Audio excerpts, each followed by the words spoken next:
नमस्कार साथियों। देखिए, अभी रीट एग्ज़ाम का नया सिलेबस आउट हुआ है और उस सिलेबस के अनुसार आपको यूट्यूब पे पहला पेपर ये मिलने जा रहा है। मतलब एग्ज़ाम में किस तरह से आपके पेपर आने वाला है।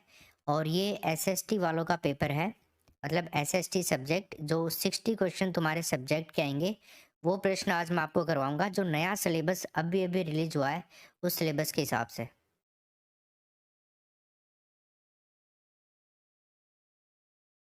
तो टोटली 60 क्वेश्चंस हैं। हम आधे आधे पार्ट को करेंगे। पहले आधा पार्ट करेंगे, मतलब 31 से हम 60 तक करेंगे, फिर 1 से 30 तक करेंगे। ऐसे ये हमारा पूरा पेपर रहेगा। इसके अंदर 1 से 30 क्वेश्चन ये ऊपर हैं और 31 से 60 तक आपका नीचे रहेगा। तो दोस्तों, आपको केवल इतना देखना है इस पेपर में कि आप कितने प्रश्न सही कर पाते हैं। लेवल आपके एग्जाम में जो आने वाला है ना, वही लेवल रहेगा। और पूरा पेपर आरबीएससी की जो बुक्स है ना, उनके ऊपर बेस्ड है। आरबीएससी की बुक्स में से ही बनाया गया है, 6 से 12 तक की में। एक भी क्वेश्चन वहां से आउट नहीं है, बिल्कुल भी। तो हम शुरू करते हैं। आप एक सीरियस स्टूडेंट है तो इस पूरी क्लास को जरूर लीजिएगा। इसमें ज़्यादा टाइम बिल्कुल ख़राब नहीं किया जाएगा। हम फटाफट से इन प्रश्नों को करेंगे और साथ में इन प्रश्नों से संबंधित जो भी इम्पोर्टेंट बातें होंगी वो भी आपको बताते जाएंगे। चलो, तो देखिए यहाँ पे पहला प्रश्न है। चारों ओर से पहाड़ियों से घिरे हुए उदयपुर बेसिन को स्थानीय भाषा में किस नाम से जाना दोस्तों, यहाँ पे हमारा आंसर जाएगा बी ऑप्शन, गिरवा। तस्तरी नुमा जो आकृति वाली पहाड़ी वाली मेखलाएं हैं, श्रृंखलाएं हैं, उनको स्थानीय भाषा में गिरवा कहा जाता है। तो एक तस्तरी नुमा ये नाम आपको इनसे संबंधित मिलता है। एक नाम आता है दोस्तों, भाकर। सिरोही जिले के अंदर तीव्र ढालयुक्त जो पहाड़ियां होती है ना, उनको स्थानीय भाषा में क्या कहते हैं? भाकर कहते हैं दोस्तों। ठीक है। चलिए, अगला प्रश्न है। धौलपुर और सवाई माधोपुर सम्मिलित है कौन से भाग में? दोस्तों, ये है पूर्वी मैदानी भाग में। ऑप्शन नंबर बी हो जाएगा। राजस्थान का जो मैदानी प्रदेश है उसको पूर्वी मैदानी नाम से पुकारा जाता है, क्योंकि यहाँ पे राज्य का जो पूर्वी भाग है, अरावली पर्वतमाला के इधर वाला, ये ज्यादातर भाग पूर्व में पड़ता है राजस्थान के। तो इस क्षेत्र की बात हो रही है जिसमें सवाई माधोपुर, धौलपुर, ये सारी आते हैं। और ये पूर्वी मैदानी भाग इसके अंदर ही आएगा। नदियों वाला क्षेत्र है। बनास बेसिन, चंबल बेसिन, ये भी यहाँ पे पाई जाती हैं। भरतपुर, सवाई माधोपुर, करौली, ये सारे जिले इसमें आते हैं। जयपुर का पार्ट आता है। टोंक भी आता है इसमें। आगे देखते हैं, बीसलपुर बांध किस नदी पर स्थित है? बताइए। बीसलपुर बांध, काली सिंध, बनास, जाखम, लूनी। दोस्तों, आप सभी को पता है ये बनास नदी के ऊपर बना हुआ है। बनास चंबल की सहायक नदी है। रामेश्वरम के अंदर त्रिवेणी संगम होता है, सवाई माधोपुर जिले के अंदर। राजसमंद के अंदर खमनोर की जो पहाड़ियां हैं, वहां से निकलती है बनास नदी। इसका जल ग्रहण है ना, राजस्थान के अंदर सर्वाधिक है। राजस्थान में पूरी तरह से बहने वाली सबसे लंबी नदी भी यही है। पूर्णतया बहने वाली सबसे लंबी नदी। अगला प्रश्न देखिए, 4 नंबर का। राजसमंद झील का निर्माण कब करवाया गया? मतलब 4 नंबर का क्वेश्चन है, पूरे ही करेंगे बस इसमें। अच्छा चलो, ये मैं आपको बता दूं। ये जो क्वेश्चन लिया गया है ना दोस्तों, आरबीएससी की क्लास 9th का पेज नंबर 33 देख लेना आप। वहां पे मिल जाएगा आपको ये। राजसमंद झील का निर्माण कब करवाया गया, बताइए। 1662 में करवाया गया था, राज सिंह के द्वारा। किसके द्वारा करवाया गया था भाई? राज सिंह के द्वारा करवाया गया था। दोस्तों, भैंसरोडगढ़ अभयारण्य है ना, ये चित्तौड़गढ़ के अंदर स्थित है। तो इसमें आएगा डी ऑप्शन। 229 किलोमीटर के अंदर, वर्ग किलोमीटर के अंदर फैला हुआ है ये। इतना इसका क्षेत्रफल है। इसको 1983 के अंदर अभयारण्य घोषित किया गया था।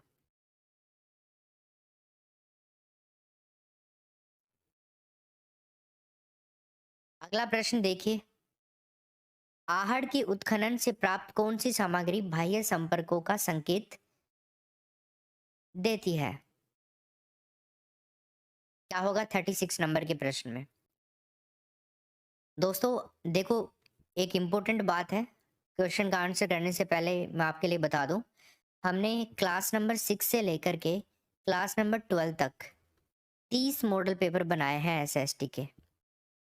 यकीन मानो ये 30 मॉडल पेपर इतने बेहतरीन है कि आपका रीट का एग्जाम का जो एसएसटी वाला पोर्शन है, अगर इन 30 मॉडल पेपर्स को आप निकालोगे तो क्या होगा? तीसरा, लेपिस लाजुली।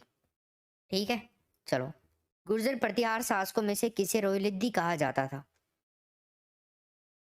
रोहिलिद्दी के नाम से हरिश्चंद्र को जाना जाता था दोस्तों। पहला ऑप्शन होगा इसमें राइट आंसर। एक ब्राह्मण था ये। गुर्जर प्रतिहार का मूल पुरुष कहा जाता है इसको, मूल पुरुष। अगला प्रश्न देखिए, 1300 ईस्वी में रणथंभौर पर आक्रमण के दौरान अलाउद्दीन खिलजी का कौन सा सेनानायक मारा गया था?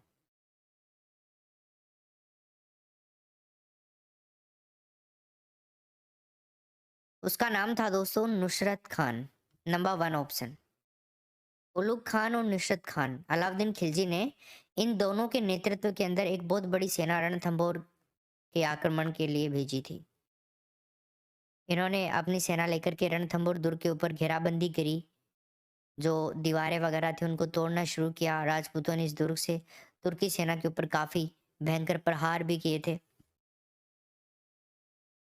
तभी दुर्ग से एक पत्थर आया था जिसके नीचे दब करके नुसरत खान की मृत्यु हो गई थी। 39 देखिए, वृद्ध राजस्थान राज्य का राज प्रमुख किसे बनाया गया? एकीकरण तुमने पढ़ रखा होगा।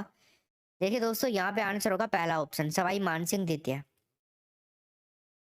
30 मार्च 1943 को वृहद राजस्थान के गठन के बाद में राज्य का राज प्रमुख बनाया गया इसको।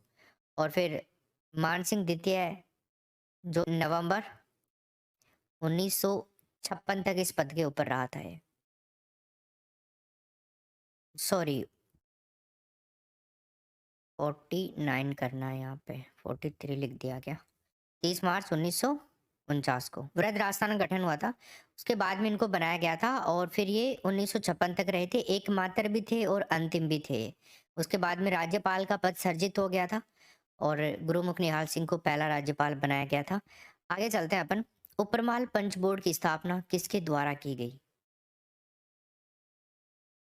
यस गाइस, उपरमाल पंच बोर्ड की स्थापना करी गई थी विजय सिंह प्रतीक के द्वारा। नंबर 1 ऑप्शन हो जाएगा। 1917 के अंदर करी थी उन्होंने, 1917 के अंदर।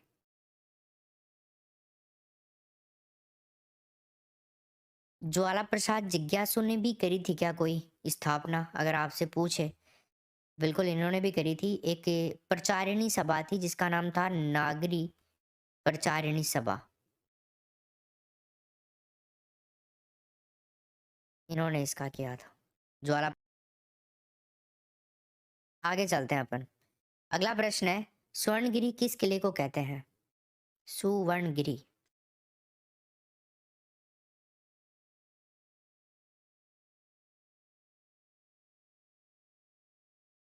तो यहाँ पे आएगा डी ऑप्शन, जालोर का किला। अब देखो, आप जैसलमेर ना करें, वो स्वर्णगिरी है। स्व स्वर्ण में आएगा वो, है ना। इसको सोनलगढ़ भी कहा जाता है। सोनलगढ़ दुर्ग भी कहते हैं इसको, जालंधर दुर्ग भी कहते हैं। जालंधर, इन सब नामों से इसको जाना जाता है। इस दुर्ग के बारे में है ना, एक व्यक्ति का स्टेटमेंट काफी फेमस है जिसका नाम है हसन निजामी। हसन निजामी ने इस दुर्ग के बारे में ये कहा था कि ये एक ऐसा किला है जिसका दरवाजा कोई भी आक्रमणकारी नहीं खोल सका है। याद रखना। अगला देखिए, आमेर के महल का निर्माण किसके द्वारा करवाया गया? आमेर के महल का निर्माण, साथियों यहाँ पर जो अपना आंसर आएगा ना, वो आएगा बी ऑप्शन, है ना, मानसिंह दर। हिंदू मुस्लिम शैली।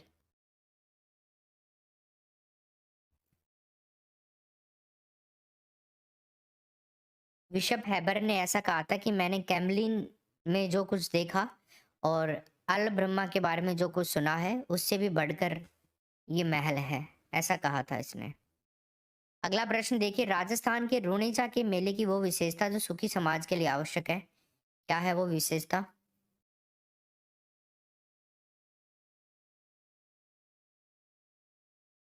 दोस्तों यहाँ पर आंसर आएगा बी ऑप्शन, सांप्रदायिक सद्भावना। अगला देखिए, राजस्थानी भाषा में रामायण के रचयिता के बारे में बताओ।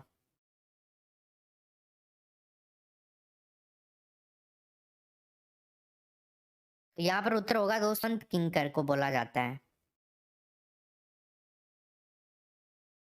तो ये है राजस्थानी भाषा के अंदर जो रामायण लिखी, उनका नाम है संत हनुमंत किंकर।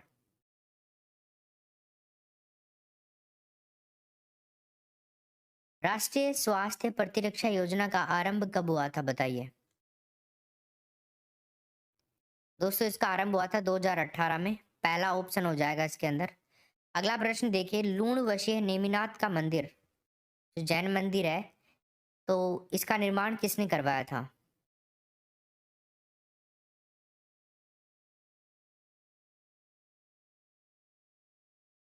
तेजपाल ने करवाया था दोस्तों इसका निर्माण, ठीक है। आबू के जो परमार शासक थे सोम सिंह, उनके मंत्री थे तेजपाल। इन्होंने आबू देलवाड़ा के अंदर अपने पुत्र लूणवशीय और इनकी पत्नी थी अनुपमा देवी, अनुपमा देवी, इन्होंने करवाया था। अगला देखिए, आना सागर झील का निर्माण किसके द्वारा करवाया गया?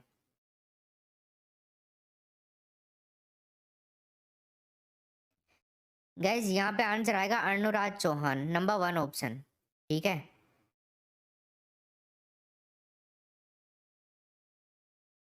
अगला देखिए 48, चित्तौड़गढ़ दुर्ग का निर्माण किसने करवाया था? तो साथियों चित्तौड़गढ़ दुर्ग का निर्माण करवाया था चित्रांगद मौर्य ने, नंबर वन ऑप्शन हो जाएगा। एक पुस्तक है वीर विनोद, वीर विनोद। इसके अनुसार चित्तौड़गढ़ दुर्ग का निर्माण मौर्य वंश के शासक थे ये चित्रांगद। इन्होंने गंभीरी और बेड़च नदियों के संगम के ऊपर, तो याद रखना कौन कौन सी नदी, गंभीरी प्लस बेड़च, ठीक है। चलिए मेसा के पठार के ऊपर है।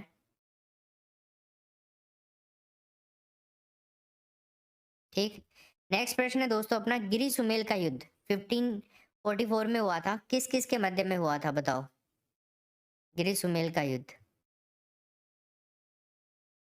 दोस्तों यहाँ पर ना अपना आंसर आएगा राव मालदेव और शेरशाह सूरी के मध्य, पहला ऑप्शन हो जाएगा इसके अंदर राइट आंसर। तो राव मालदेव के टाइम में दिल्ली का शासक था शेरशाह सूरी, इसने मारवाड़ के ऊपर आक्रमण किया था। तो फिर दोनों पक्षों के बीच में 1544 के अंदर लड़ा गया था गिरी सुमेल। गिरी सुमेल कहाँ पे है? पाली जिले के अंदर है दोस्तों ये।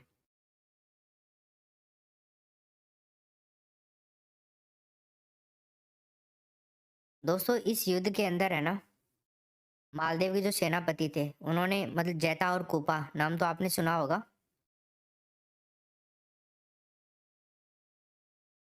इन दोनों ने इतना खतरनाक युद्ध किया था शेरशाह सूरी से, मतलब पूछो मत। ये बाल बाल बचा था, हार जाता नहीं तो। बताओ हिंदुस्तान का शासक एक छोटे से दुर्ग में आकर, गिरी सुमेल दुर्ग पाली के अंदर आके वो हार जाता। थोड़ा बहुत बच गया वो, इतना भयंकर युद्ध। फिर वो घोड़े से नीचे उतर करके अल्लाह से अपनी सफलता के लिए दुआ मांगने लगा, बचा लिया आपने। तो इस चीज का पता लगता है उसने ये कहा था कि मैं मुट्ठी भर बाजरे की खातिर हिंदुस्तान की बादशाहत खो बैठता। आगे चलते हैं। आमेर का राजा मान सिंह का पहला राज्याभिषेक कहाँ हुआ था, बताइए।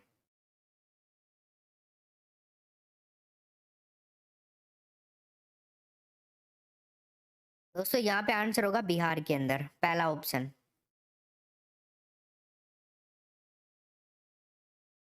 अगला प्रश्न देखिए, पाठ्यक्रम में वे सब क्रियाएं सम्मिलित हैं जिनका हम शिक्षा के उद्देश्य को प्राप्त करने के लिए विद्यालय में उपयोग करते हैं, ये कथन किसका है? अब देखो 51 से लेकर के 60 तक क्वेश्चन है ना, अपन लास्ट में करेंगे क्योंकि ये आपके शिक्षा शास्त्रीय मुद्दों से जुड़े हुए प्रश्न हैं। तो कई दोस्त हैं बाकी जो इस क्लास को देख रहे हैं, तो उनके लिए पहले 50 प्रश्न करना जरूरी है। तो हमने 20 क्वेश्चन तो कर लिए हैं। 31 से 50 तक। अब हम 1 से करते हैं ना 30 तक। 30 प्रश्न ये वाले करते हैं पहले। तो बताइए हंगरी यूरोप में इसको आर्यों का मूल निवास किसने कहा है? ये कहा है दोस्तों गाइल्स महोदय ने। पहला ऑप्शन होगा इसके अंदर राइट आंसर। ठीक है।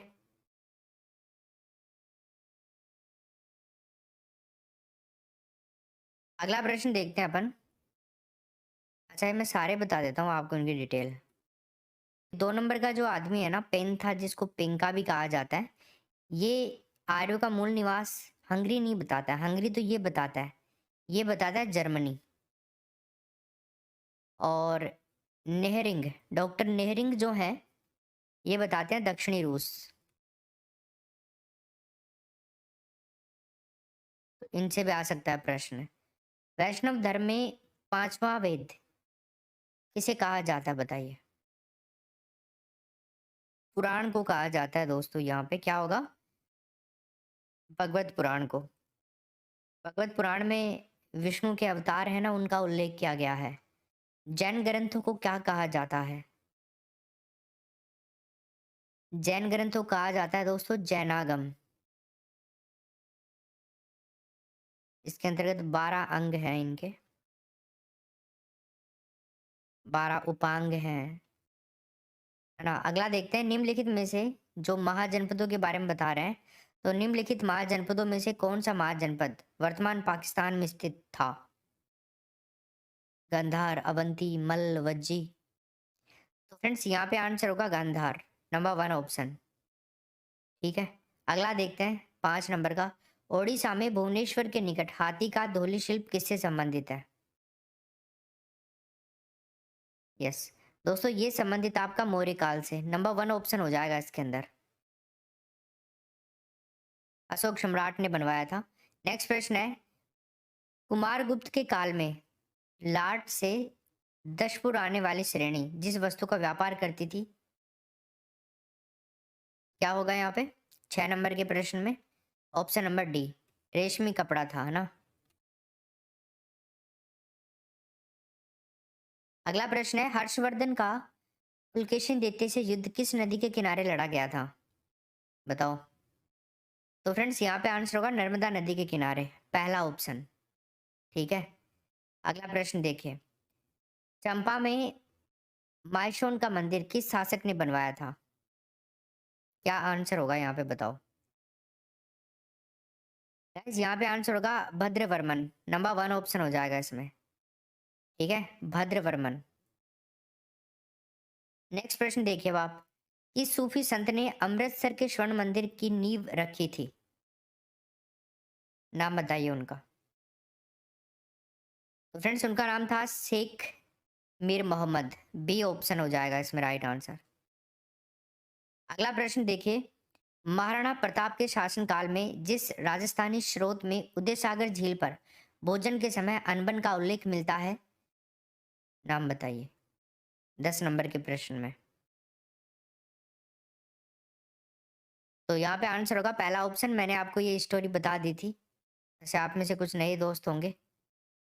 ये जब आए थे ना मान सिंह उनको मनाने, तो महाराणा प्रताप ने उनके लिए भोजन की व्यवस्था करी थी।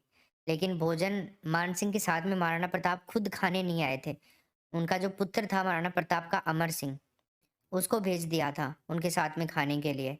फिर मान सिंह ने पूछा कि वो क्यों नहीं आए, तो अमर सिंह ने कहा कि वो बीमार हैं इसलिए नहीं आए।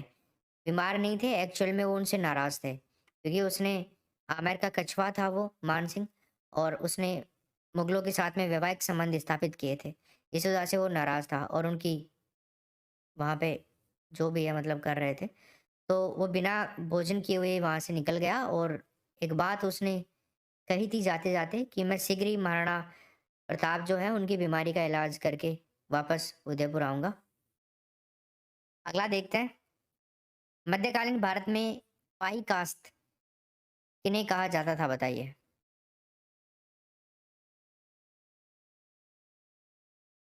तो फ्रेंड्स यहाँ पे आंसर क्या होगा उत्तर भारत में भूमिहीन किसान को, बी ऑप्शन हो जाएगा इसका राइट आंसर। नेक्स्ट प्रश्न देखिए नशीराबाद में विद्रोह करने वाली रेजिमेंट का नाम बताओ। तो दोस्तों उस रेजिमेंट का नाम था 15वीं नेटिव इन्फेंट्री। बी ऑप्शन होगा इसके अंदर राइट आंसर। क्लियर है? अगला देखते हैं, संविधान सभा के लिए चुनाव संपन्न कब हुए थे? दोस्तों ये हुए थे 1946 में, 1946 के अंदर, ठीक है, 2 सितंबर को। निम्न में से किस स्थिति में किसी भारतीय व्यक्ति की भारतीय नागरिकता समाप्त हो सकती है? बताओ। त्यागने पर, पर्यवसान पर, वंचित किए जाने पर। ये सारे ही अप्लाई होंगी कंडीशंस, तो इसमें होगा दोस्तों डी ऑप्शन करेक्ट आंसर। ठीक है, देखो किसी विदेशी राज्य की वो नागरिकता स्वीकार कर ले, या फिर लगातार 7 साल भारत से बाहर रहे, या फिर कोई गलत तरीके से धोखे से नागरिकता प्राप्त कर ले, युद्ध काल के अंदर शत्रु की सहायता करने पर, कई कारण हो सकते हैं। आगे देखिए, नई लोकसभा या विधानसभा गठित करने के लिए होने वाले चुनाव को क्या कहते हैं? तो फ्रेंड्स यहाँ पे आंसर क्या होगा? आम चुनाव कहते हैं इनको। उपचुनाव के दौरान किसी भी कारण से पद खाली होने पर जो शेष अवधि होती है ना, उसके लिए जो चुनाव होता है उसे कहते हैं उपचुनाव। मध्यावधि चुनाव किसे कहते हैं? आपके दिमाग में आ रहा होगा सर ये क्या होता है फिर। देखो मध्यावधि चुनाव, लोकसभा और विधानसभा जो होती है ना, लोकसभा ले लो या फिर विधानसभा ले लो, इनको 5 वर्ष की कार्यावधि से पूर्व भंग कर दिया जाता है, और नई लोकसभा या फिर नई विधानसभा के गठन के लिए जो चुनाव होता है ना, उसे कहते हैं मध्यावधि चुनाव। उपचुनाव के बारे में मैंने बता ही दिया, आम चुनाव ये हो ही गया। आगे चलते हैं, किस संविधान संशोधन के तहत मतदाता की आयु 21 से घटाकर 18 वर्ष कर दी गई? कौन सा था वो संविधान संशोधन? दोस्तों देखो यहाँ पे आंसर होगा 61वां संविधान संशोधन था वो, 1989 में हुआ था। इसके अंदर ये काम हुआ था आर्टिकल 326 के अकॉर्डिंग। देखिए संविधान सभा में राजस्थान की तरफ से प्रथम हस्ताक्षर किसके द्वारा किए गए थे? राजस्थान की तरफ से। तो फ्रेंड्स यहाँ पे आंसर होगा Balwant Singh Mehta. B option correct answer हो जाएगा। 26 नवंबर 1949 को 299 सदस्यों में से 284 सदस्यों ने किए थे। कौन पद और गोपनीयता की शपथ दिलाता है? कौन दिलाता है? दोस्तों ये दिलाते हैं भारत का मुख्य न्यायाधीश। नंबर 1 ऑप्शन हो जाएगा इसमें, आर्टिकल 60 के अकॉर्डिंग। 61 में महाभियोग के बारे में बातें हैं। 19 देखिए, राज्यसभा धन विधेयक पर अपनी सहमति कितने दिनों तक रोक सकती है? तो दोस्तों ये रोकी जा सकती है 14 डेज तक। Number 1 option. साधारण विधेयक राज्यसभा को लोकसभा की तुलना में बात करें तो बहुत कम वित्तीय शक्तियां प्राप्त होती है, राइट। तो आगे चलते हैं, भारत में स्वतंत्रता के पश्चात प्रथम मंत्रिमंडल का 20 नंबर के प्रश्न में। तो फ्रेंड्स यहाँ पे आंसर होगा Bhimrao Ambedkar. D option correct answer हो जाएगा इसका। ठीक है, देखो स्वतंत्र भारत के जो प्रथम प्रधानमंत्री थे, जिनका नाम था जवाहरलाल नेहरू, इनको उस टाइम के जो गवर्नर जनरल थे ना, लॉर्ड माउंटबेटन, उन्होंने शपथ दिलाई थी। ये एकमात्र प्रधानमंत्री थे जो मनोनीत और निर्वाचित थे। इनका सबसे लंबा कार्यकाल भी रहा, और इन्होंने गुट निरपेक्षता, पंचशील विदेश नीति का सूत्रधार भी माना जाता है। एशियाई खेलों का जन्मदाता माना जाता है। इनका टाइम पीरियड 1947 से लेकर के 1964 तक रहा था। अगला देखिए, परामर्शदायी अधिकार क्षेत्र के अंतर्गत उच्चतम न्यायालय किसी विधि के प्रश्न या जनता के लिए विशेष महत्व के तथ्य पर परामर्श देता है जो उसे भेजा जाए। तो दोस्तों यहाँ पे आंसर क्या होगा? राष्ट्रपति के द्वारा। डी ऑप्शन करेक्ट आंसर हो जाएगा इसमें। पहली बार राष्ट्रपति ने सर्वोच्च न्यायालय के मुख्य न्यायाधीश से 6 दिसंबर 1992 के जो अयोध्या कांड था ना, उसके ऊपर परामर्श मांगा था, और उस समय राष्ट्रपति थे शंकर दयाल शर्मा।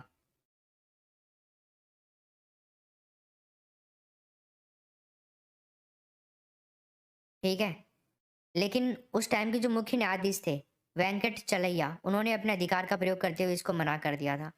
नेक्स्ट प्रश्न देखिए, संपत्ति, किराया और संविदा संबंधी विवादों का निपटारा किस न्यायालय में होता है? बताओ।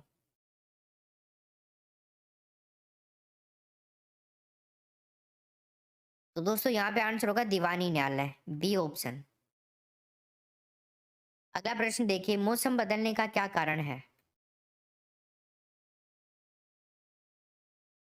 दोस्तों यहाँ पे आंसर होगा पृथ्वी की परिक्रमण गति और इसका अपने अक्ष के ऊपर झुका हुआ होना।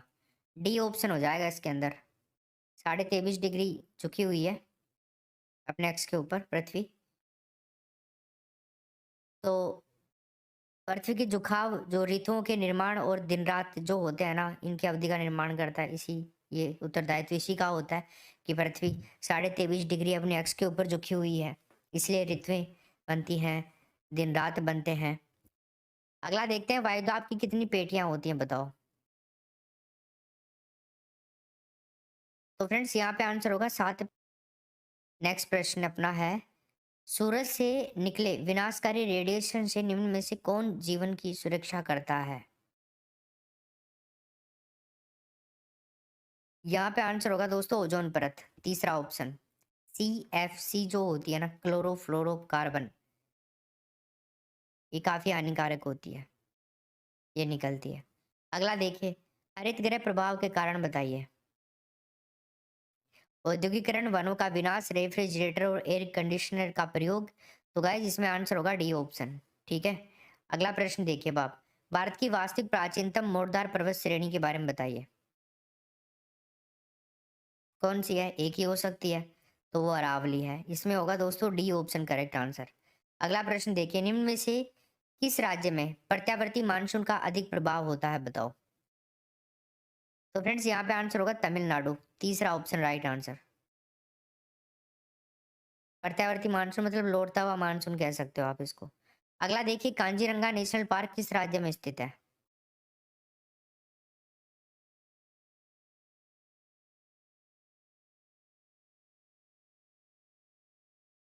तो क्या उत्तर आएगा इसमें? असम। अगला प्रश्न देखते हैं 30 नंबर का, निम्न में से किस एक में कार्बन की उच्चतम प्रतिशत मात्रा पाई जाती है? तो दोस्तों यहाँ पे होगा एंथ्रेसाइट कोयला के अंदर 80 से लेकर के 95% पाई जाती है इसमें। अब लास्ट के क्वेश्चन कर लेते हैं अपन, ये तो हो ही गए थे। 51 से कर लेते हैं 60 तक। तो 51 नंबर के प्रश्न में आप उत्तर बताइए अब। दोस्तों यहाँ पे आंसर क्या होगा? मुनरो का है ये कथन। ठीक है, ये हमने पढ़ ही लिया था। अगला प्रश्न देखते हैं, समान कथन प्रणाली में किस पक्ष की क्रियाओं का आदान प्रदान का निरीक्षण किया जाता है बताइए। तो दोस्तों यहाँ पे आंसर होगा ज्ञानात्मक, इसमें हो जाएगा बी ऑप्शन। ठीक है। नेक्स्ट प्रश्न है, सामाजिक अध्ययन शिक्षण में ऐतिहासिक स्थलों का भ्रमण उपयोगी है?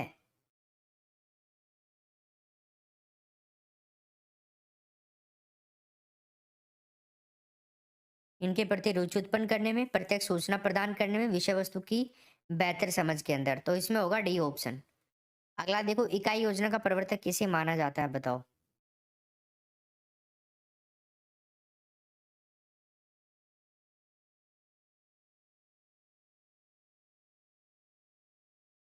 तो दोस्तों यहाँ पर जो अपना उत्तर होगा ना 54 नंबर के प्रश्न में, वो हो जाएगा मॉरिसन को माना जाता है। अगला प्रश्न देखिए, निम्न में से कौन सी व्याख्यान विधि की सीमा नहीं है बताइए।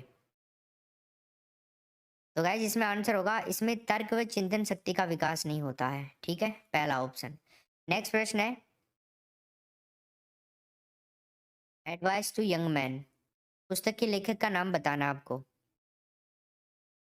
तो यहाँ पे क्या उत्तर होगा? विलियम कावेट, नंबर 1 ऑप्शन।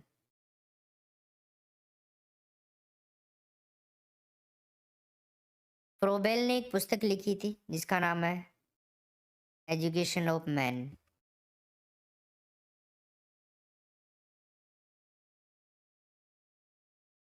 ठीक है। अगला देखिए, सामाजिक अध्ययन शिक्षण में शिक्षण सामग्री का उपयोग पाठ को लंबा करता है, छात्र उबने लगते हैं, या फिर दोनों, या फिर इनमें से दोनों सत्य हैं या दोनों गलत है।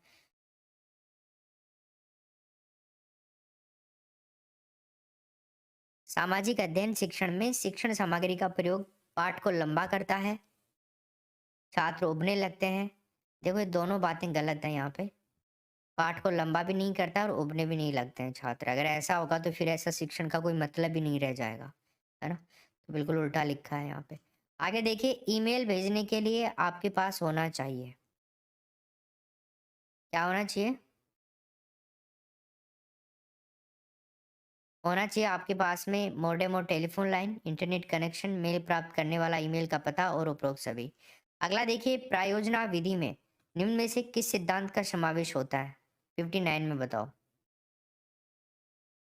प्रभाव का सिद्धांत, तत्परता का, अभ्यास का, सबका ही होता है, मतलब ऑप्शन नंबर होगा दोस्तों इसमें डी ऑप्शन। अगला देखते हैं, छात्रों का अध्ययन करने का सर्वोत्तम साधन आपको बताना है यहाँ पे कौन सा है। तो फ्रेंड्स ये है संचय आलेख प्रपत्र, नंबर 1 ऑप्शन।